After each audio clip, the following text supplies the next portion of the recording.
그동안 학자들은 이 백제의 첫 도읍지 위례성을 찾기에 많은 노력을 기울여 왔습니다. 그래서 그 어떤 조그만 단서라도 나타나면 이것이 혹시 백제의 첫 도읍지 위례성은 아닐까 하고 긴장을 하곤 했었습니다. 자, 잠깐 이 지도를 보시죠.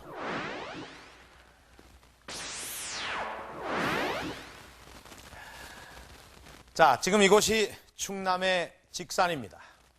이곳은 가장 먼저 위례성으로 주목을 받았던 곳입니다.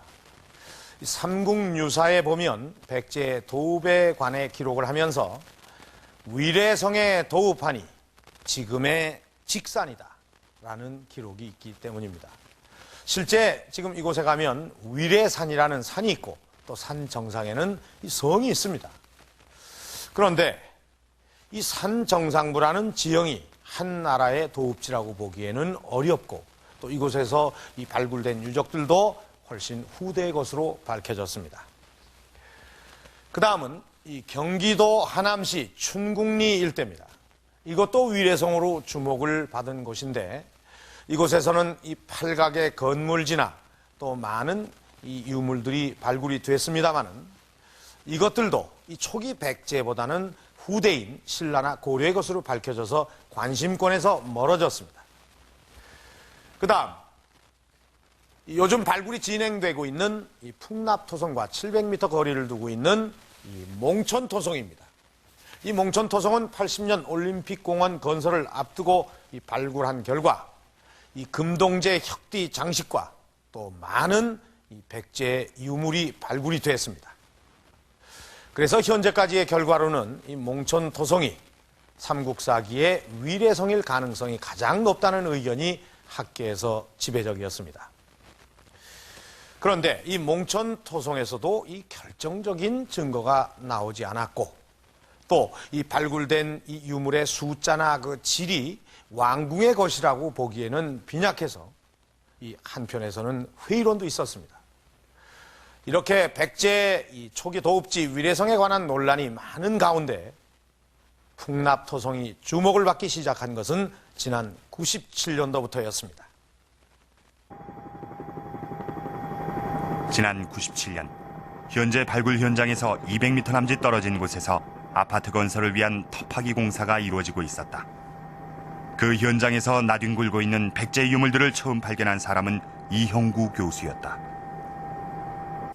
신정 떡국 먹고 바로 현장에 나가서 아주 그때 눈이 올 때인데 현장에 나가서 조사하고 그러다가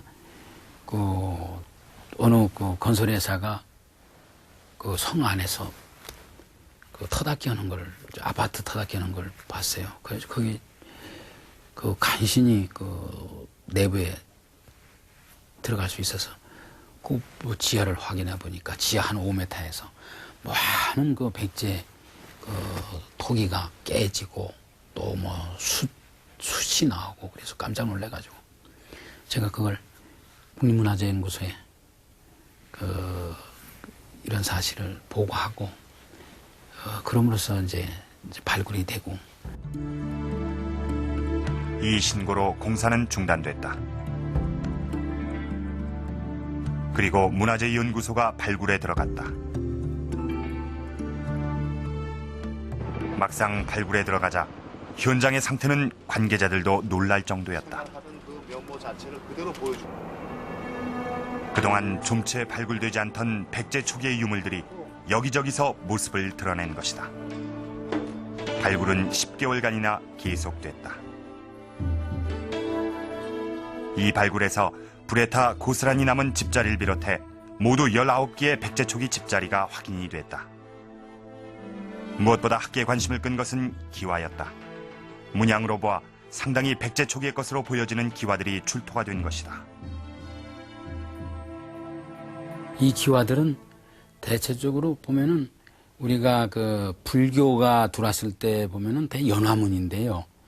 연화문이 안 나오고 기하문입니다. 기하문이라는 거는 그냥 ip사구도 있고 무슨 이렇게 그 방사선무늬도 있고 이런 기하학적인 무늬인데 이런 무늬들은 적어도 불교가 백제가 384년에 들어왔으니까 그 훨씬 이전에 만들어진 기와라고 이렇게 봅니다. 그때 2, 3세기에 그 기와를 썼다면은 이거는 일반 서민은 도저히 쓸 수 없는 귀중한 거고. 실제 신당서에서 고구려인들의 생활 모습을 기록한 것을 보면 풀로 집의 지붕을 이이는데 오직 왕궁과 관청, 절만, 기와를 사용한다고 나와 있다. 그런데 풍납토성 안에선 기와편들이 97년에 이어 올해 초에도 상당수 출토됐다. 기와편들은 양이 너무 많아 아직 정확한 개수조차 파악되지 않고 있다. 풍납토성 안에 분명 기와로 지붕을 이은 건물이 있었다는 얘기가 된다. 비록 일부이긴 했지만 흙으로 정교하게 다듬은 초석도 발견됐다. 안엔 구멍이 뚫리고 십각형의 형태를 한 고급 초석은 몇 개만이 발견돼 특정 건물에만 사용했던 것으로 보인다.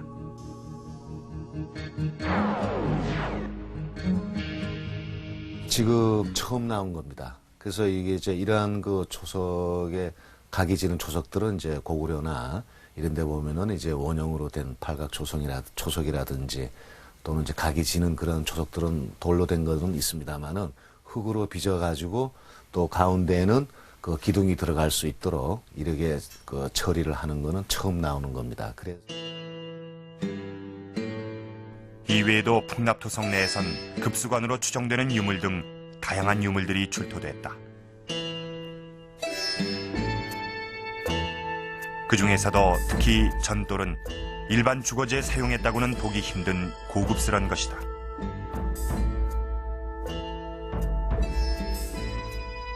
백제 초기 유적지 어디에서도 발굴된 적이 없는 전돌은 풍납토성 내 최근 발굴지 모두에서 출토됐다.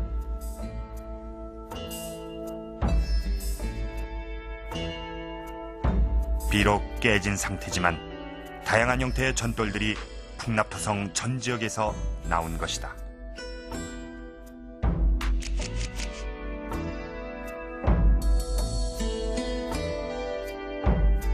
늦어도 5세기를 넘지 않는 백제 초기에 전돌을 사용했던 건물은 무엇이었을까?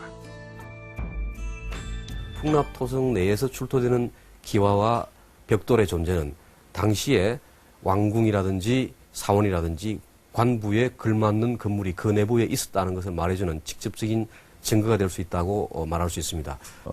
기와를 사용한 전도를 사용했던 대형 어떤 궁궐지라든가 하는 것을 밝히는 것이 앞으로의 그 풍납토성 조사의 관건이고요. 지금까지 출토된 유물로 봐서 그러한 그 건축 자재를 썼던 건물지가 나올 것으로 기대가 됩니다. 비록 건물지는 발견되지 않았지만 지금까지 발굴된 건축 자재만으로 부분적이나마 건물을 복원해봤다. 전도를 사용하고 상당히 고급스런 장식용 와당까지 사용한 건물. 이것은 무엇을 하던 건물이었을까? 전돌이라든가 개화의 의미라는 것은 아까 제사 유구가 조상 숭배를 위한 하나의 다른 측면의 국력 강화라면 왕이 살고 계신 곳, 집무소가 바로 거기에 해당되지 않을까 싶습니다. 그 터도 발굴해야 됩니다. 또 발굴하면 나올 겁니다. 백제 초기에 2, 3세기에 기와집 지었다면은 그거는 왕궁 아니고 뭐겠습니까?